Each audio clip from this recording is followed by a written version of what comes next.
guys, just wanted to take a minute and show my face so that you guys know who's talking at you during these videos. And thank you to those that have subscribed to my channel. I'm having so much fun doing this.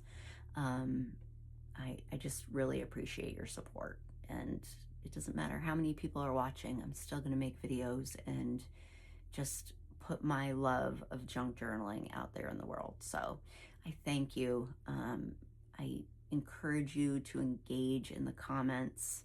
I'd like to get to know you, know who's watching.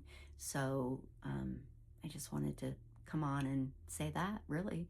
The other thing that I wanted to talk about was my plan is to make my journaling videos. So when we're working on a project, we're gonna work on it together, and I'm gonna show you every step of the way. But I also have the idea of making some how-to videos. So you previously saw my masterboard video, which is more of a how to make a masterboard. That is geared more towards beginners, and that is kind of something that I want to have a separate playlist for, so that people can go there and say, oh, I don't know how to do this, I'm going to watch this video. So today what we're going to do is we're going to play with some inks, we're going to play with some Distress Oxide spray, and we're going to play with some Distress ink. I would normally use Distress Oxide pad, but my Tattered Rose is not very inky and my order has not come from Amazon yet. So I'm going to show you with ink.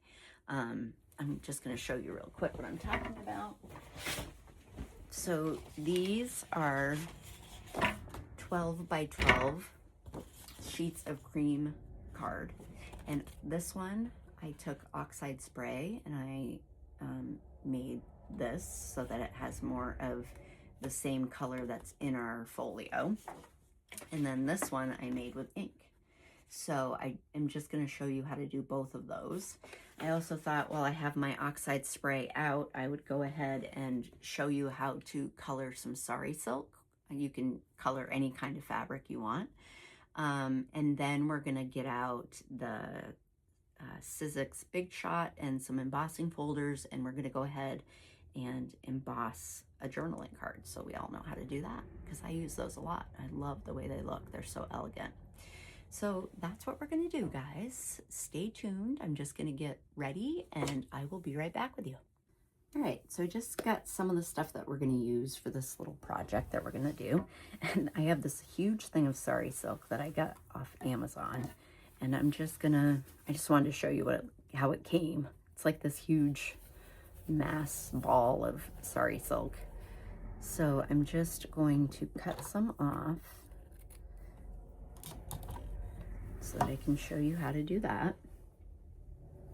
I grabbed 2 pieces of cream card, 12-inch. I grabbed my Distressed Oxide spray in the color Tattered Rose, because that really matches this journal well. And I grabbed my Distressed ink Tattered Rose ink pad. We're going to use that. I have a water bottle, because all of this stuff is water reactive and you use water with it. So I grabbed that. And then the other thing that I have is my media grip mat, my messy mat, as I call it. We're gonna want that. And then the last thing I think we're gonna need is a splat box. So this is my splat box. It's just paper towels in a cardboard box that I use to contain the spray of the oxide. So I think we're going to go ahead and I'm going to show you that first. So I'm just going to put my paper in. I'm going to go ahead and I'm going to mist the paper with water. The Distress Oxide spray has to be shaken very well. So you want to make sure that all of the pigment is off the bottom. So I did shake it when I took it out of its container. So just make sure that you do that really well. You also have the option of getting Distress spray stain, which is more of an ink.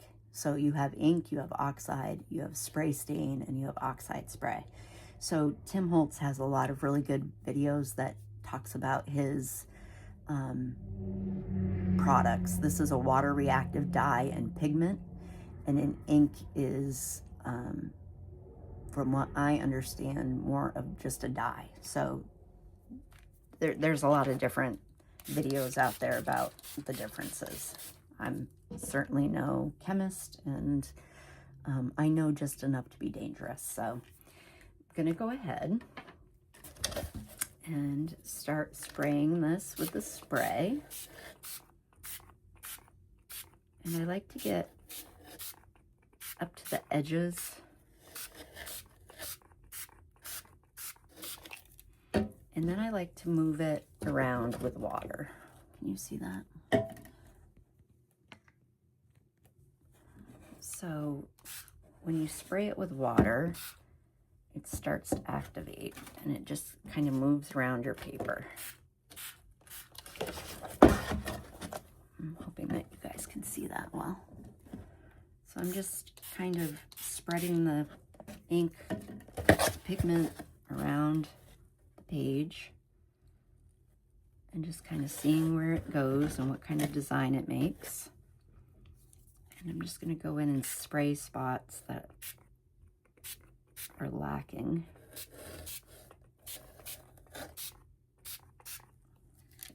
And really, this is it. This is how you dye a piece of paper, with oxide spray. It's kind of cool. It's cool to see the different effect that it gets when you add the water and the different colors that it kind of turns into. I want a little more down there, so I'm going to try to get it to travel in that blank spot.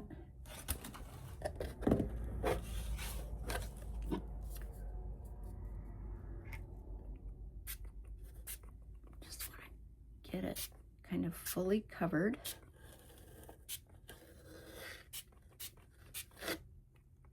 It's hard to stop once you start. But that looks pretty cool. I like the way that that's coming out.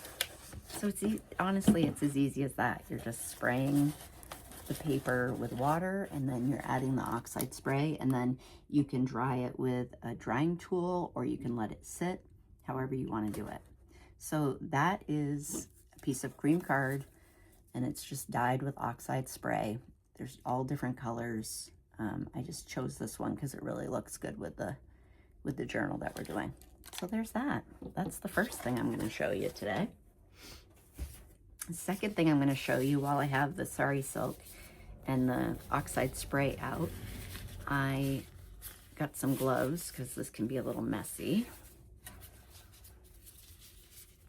And I'm going to get a paper towel. And I'm just going to lay the sari silk on here after I color it. So the first thing that you want to do is you want to go ahead and get the fabric damp. It doesn't take much. And I'm just going to try to even it out a little bit.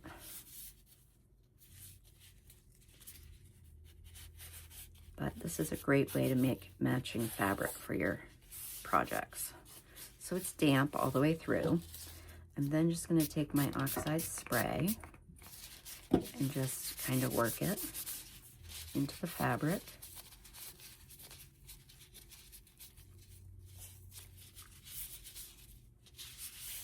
And that's it, guys. You now have a piece of fabric that matches your project. And it's easy as that. Just a good way to coordinate your fabrics with your inks and your papers. I'm just going to put a little more in there. Just kind of roll it together. And I get out the paper towel just to lay it on to dry it. I think that's pretty cool. That's it. So now we have a piece of tattered rose fabric to use. And it matches what we're making. So it's as easy as that. I would recommend gloves because the ink gets all over your hands, but other than that, it's easy. Very, very easy. And then we're gonna go ahead and smush some ink. So my messy mat, where did I put you? So you can get any messy mat. This is just the one that I use. And you're gonna take your ink or oxide. Normally I prefer oxide. I like the way that it looks. It's creamier looking, I guess. But you can go ahead and use either, it doesn't matter. It's all preference, and sometimes you might want to use an ink instead of an oxide or vice versa. It's fun just to play with the different mediums.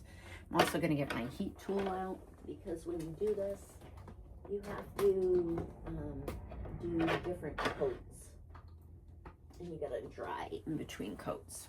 So this is my little heat tool. It's a Ranger Heat It Craft tool.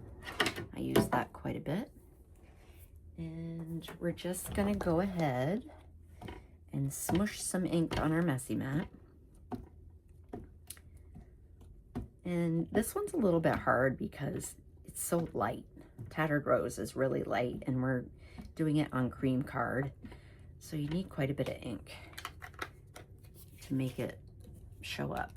So you're just gonna activate the ink with water, make little bubbles in your ink, and just let it sit for a minute and kind of do its thing. And then you're just gonna come in with your card and you're just gonna tap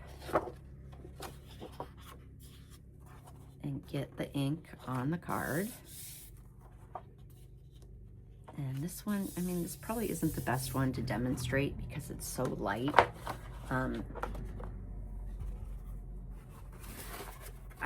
I do this all the time with vintage photo and tea dye to make journal pages. So these are just some pages that I use in my journal sewn around just as an example, but that shows up a lot better.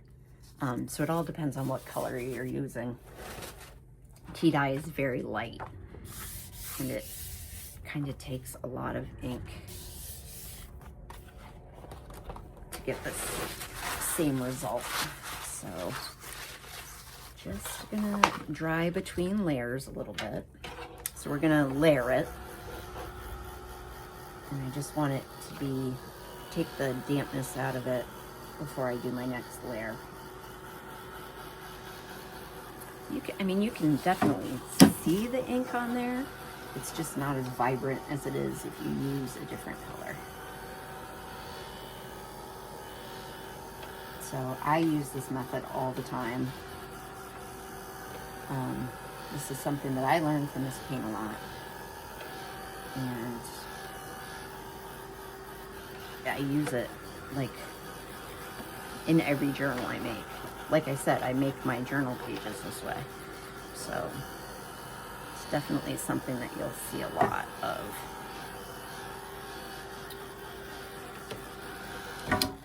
So I got the main water dried on that.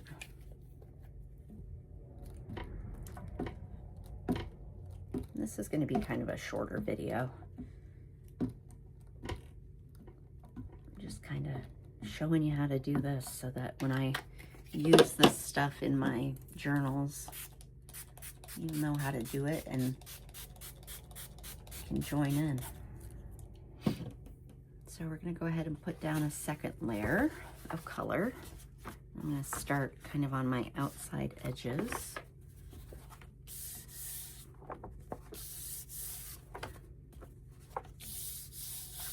It has a very different look than the spray stain. I mean, the oxide spray.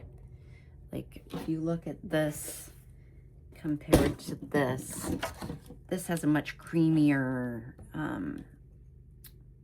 finish than the ink. I don't totally understand the process, but they just have different properties and they work differently. Both are water reactive, so you use water with both. But it's the same ink that we use to ink our pages, ink around our pages. It's the same thing. We just kind of use it differently. So I'm just going to go ahead and dry that layer off a little bit.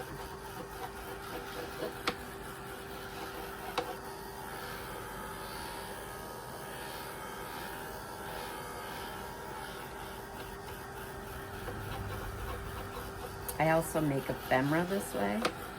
So I use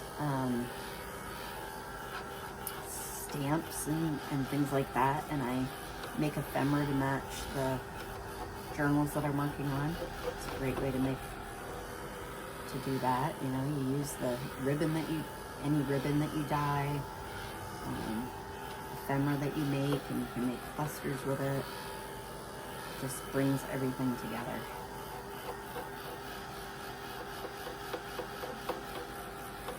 So I think I'm going to do one more layer on this, and then we'll use the ones that I had previously made and go ahead and I'm going to show you how to make some journaling cards with an embossing folder and a die cut machine. So that's what we're going to do next.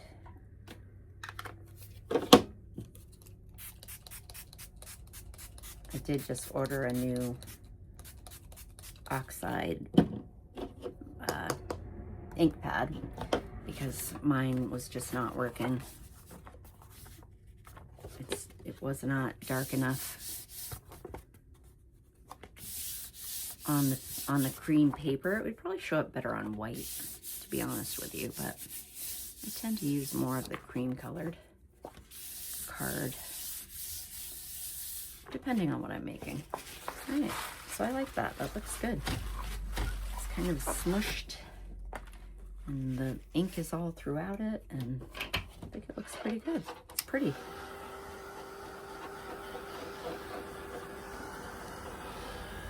I almost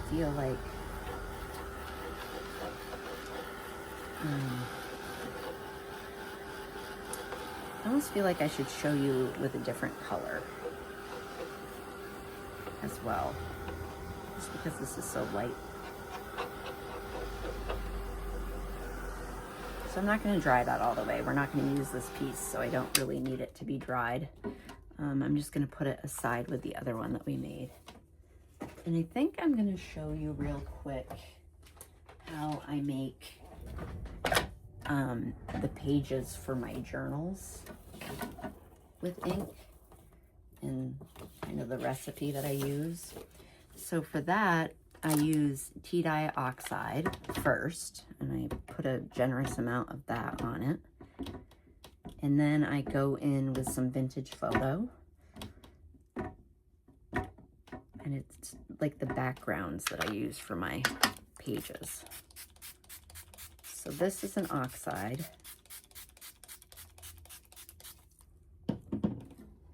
So it's going to look a little creamier than the ink when it dries. So I'm just going ahead and smashing my paper right into it, getting the ink on there.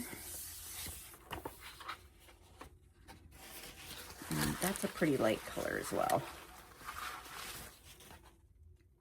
But it definitely changes the color of the paper. Gives it more of a brown look to it.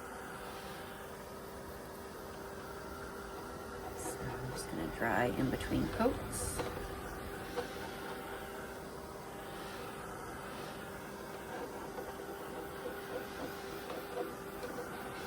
Just get some of the water up.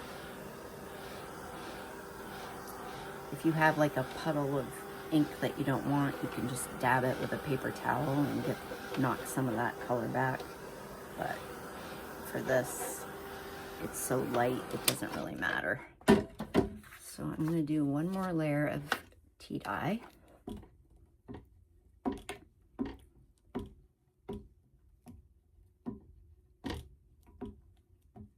Just to add a little more of this color.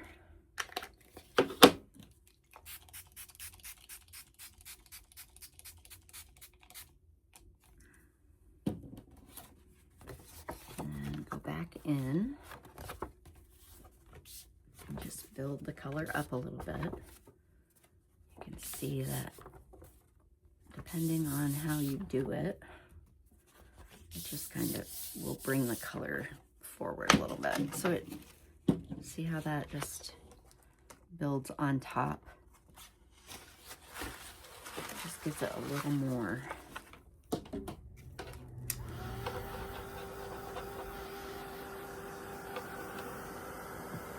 And then I'm going to go in with a little bit of vintage photo. And it just, you know, adds interest to your background. I don't like to use the design paper as my background. I think it's too busy. Some people make their journal pages out of design paper. But I prefer to have the background of my page be a little more muted, you know, more plain. I want the real focal part to be on the embellishments, you know, the pockets, the tags, the envelopes, the stuff that you put in it. So that's why I choose to use this as my background. I mean, some of the journals made with the design paper as backgrounds are gorgeous, don't get me wrong, but for me, it's too busy.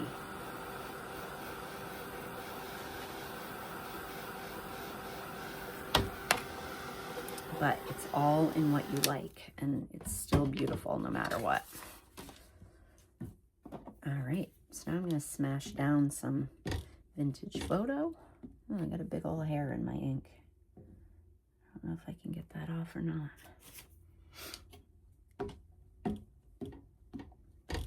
This ink pad is on its last leg. I have a new one. I'm just trying to get everything out of this one that I can. I do have ring anchors, but I don't know. It never like fully feels like it gets back to the way it was when you first got your ink pad. So I'm just gonna go in a few places with the vintage photo because this is definitely darker. Although, because my ink pad is running out, it's not as dark as, like, say, this one.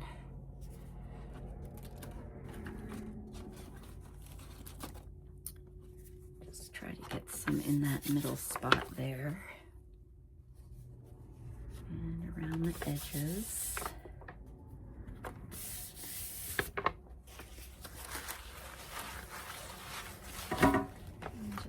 And give that a dry, and then we'll go in one more time, and then we'll call it done. And then I showed you this too, because in my Furry Friends journal that I'm going to do next with the Stamperia papers, all my pages will be done like this. And I generally go ahead and get them all done ahead of time. So I'm ready to go.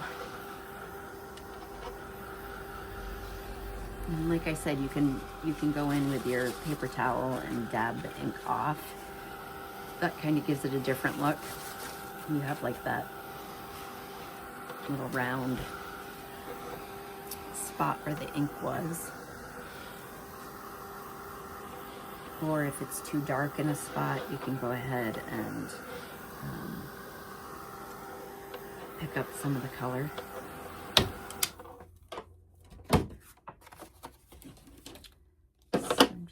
Do a little more vintage photo. You can also go in with like a darker brown, like walnut stain, or what is that one called?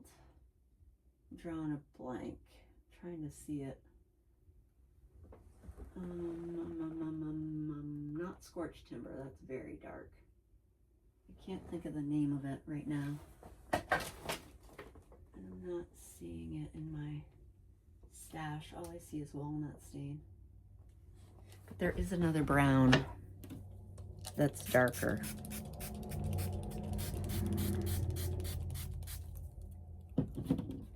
So I'm just going to go in again and just kind of haphazardly put this on my paper. No rhyme or reason, just dabbing it in.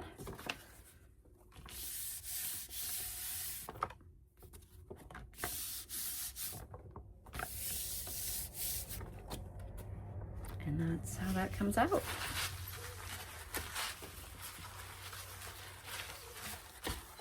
So that's how you do it, guys. That's smushing ink on paper. I love the result. Like I said, I use it all the time. So there is something new that some people don't know how to do, and just wanted to share that with you. I am going to get this little bit of a mess cleaned up and get my die cutting machine and my embossing folder and show you how to make some tags. So I'll be right back. All right, so I got my Sizzix Big Shot here. This is the die cutting machine that I use. I also have a Cricut, but I really don't use that very much. I mainly use this. This is an embossing folder from Spellbinders. I've got a lot of these. They're beautiful. And I chose this one because it's got butterflies on it, and I think it's gonna look pretty in the journal. But I have quite a few of these. They're very good quality, and they leave a really good impression. I like them a lot. So that's what I use. I mean, I do have some other ones, but these are definitely my favorite embossing folders. They're like just the right size and everything. So I do use these a lot. We are going to make a tag for this page that we just did in our last video. And I'm using my ruler. So we're going to want it to be about 7 3/4 long, and I'm going to say 5 inches wide. So 7 3/4 and 5.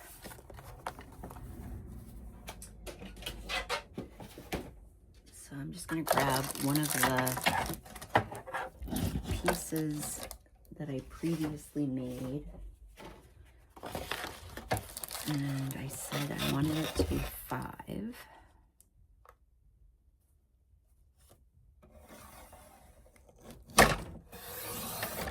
I'm running out of room. And I want it to be 7 3/4.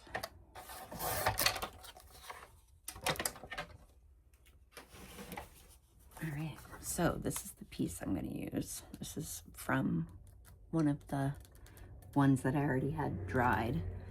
And when you use the Big Shot, you have several different layers, and this explains to you how to use it. I know that when I use my embossing folder, I have these 2 plates. I know that I'm going to remove this, and I'm going to use one of these. And then I have this rubber mat that I'm going to use. So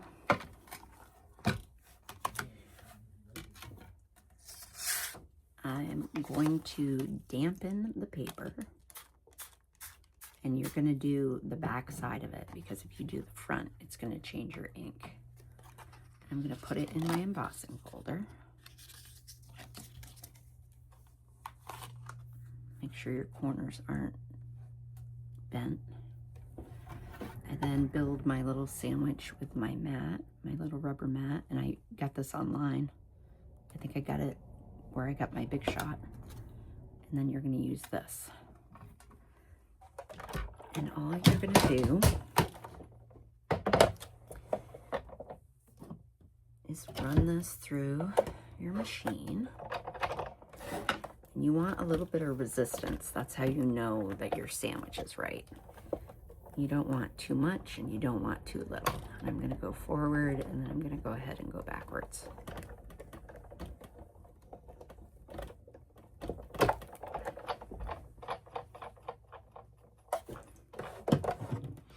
And I'm just gonna get this out of the way.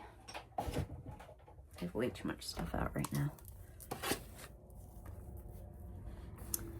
And then this is what you get. You get this beautiful design on paper that matches your project. I just love it. I just think it looks so elegant and pretty. And you know, you can see it on the back as well. So I just love making journaling cards that way. So I'm just going to go ahead and back this.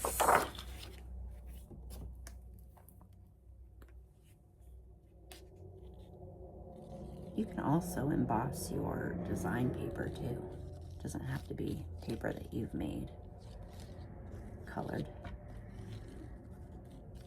I just like the way it looks. So we're just going to back this card.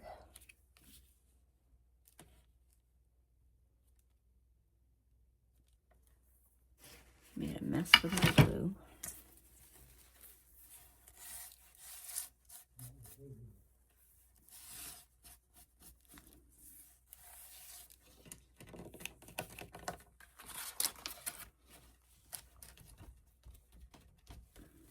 Boy, I made a mess.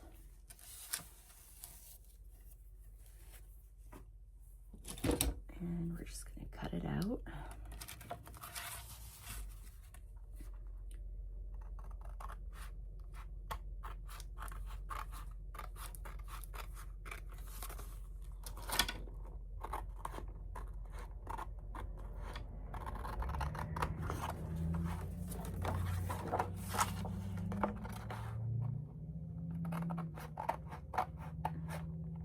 And you can back it on the lined paper too. I just have this handy. So that gives it a nice clean background.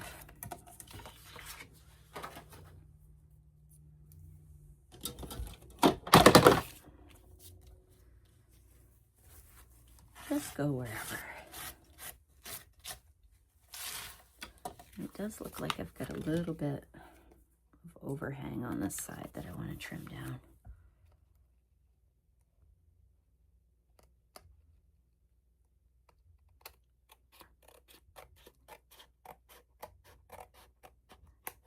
These are the best scissors ever.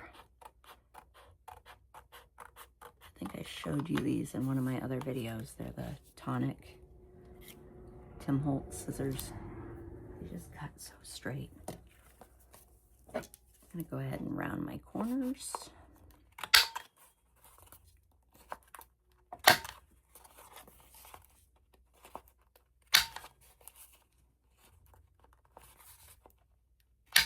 And it is a little bit damp because I sprayed it, plus the glue, so it's a little bit damp.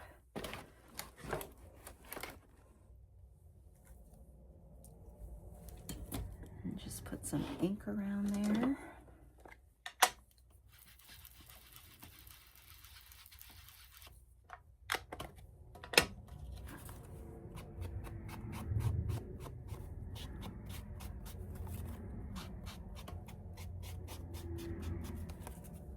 This dauber's going to start falling apart. Just kind of get the back too. And then I'll show you what it's going to look like.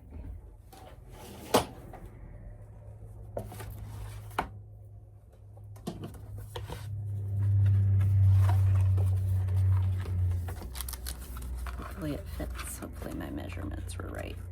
And if it's not gosseted, it may not fit. I made it too big. So I'm going to cut about 1/4 of an inch off that.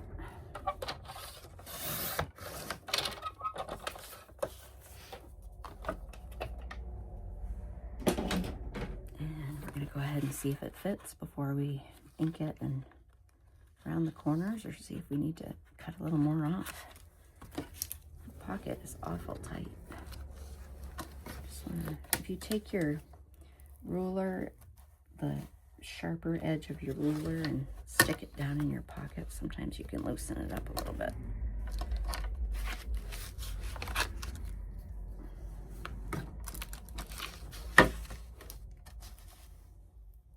This one's pretty tight. That's the difference between a regular pocket and a pocket with a gosset, is that you can definitely get stuff in and out of a gosseted pocket easier than a non-gosseted pocket.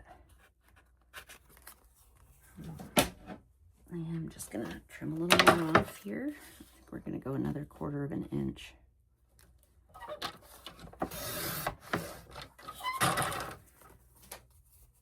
So it now measures almost 4.5. So it's quite a bit more narrow than we had first anticipated. And it's kind of bendy because it's still damp, but you'll get the idea here. Get in there.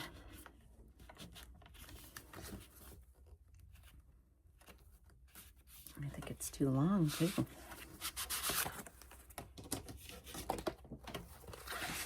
I'm just gonna try to loosen that up a little bit more. Make sure that the card is going all the way to the bottom before I trim the top.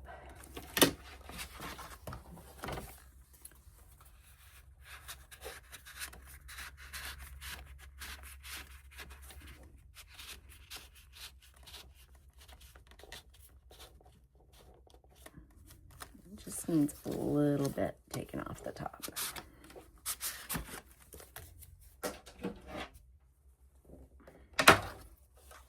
Probably just go 1/4 of an inch.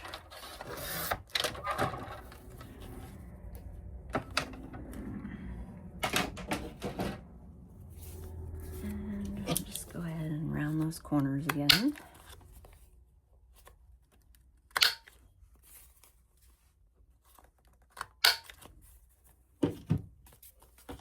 And ink all the way around.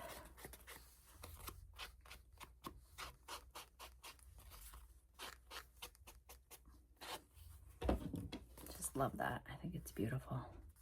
And this paper is the one that I made out of the oxide spray. So see that creamy finish? I don't know if you can see it on the camera, but it's got like a really creamy look to it.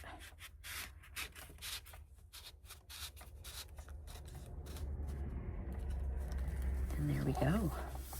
So I like how that looks. It's so pretty.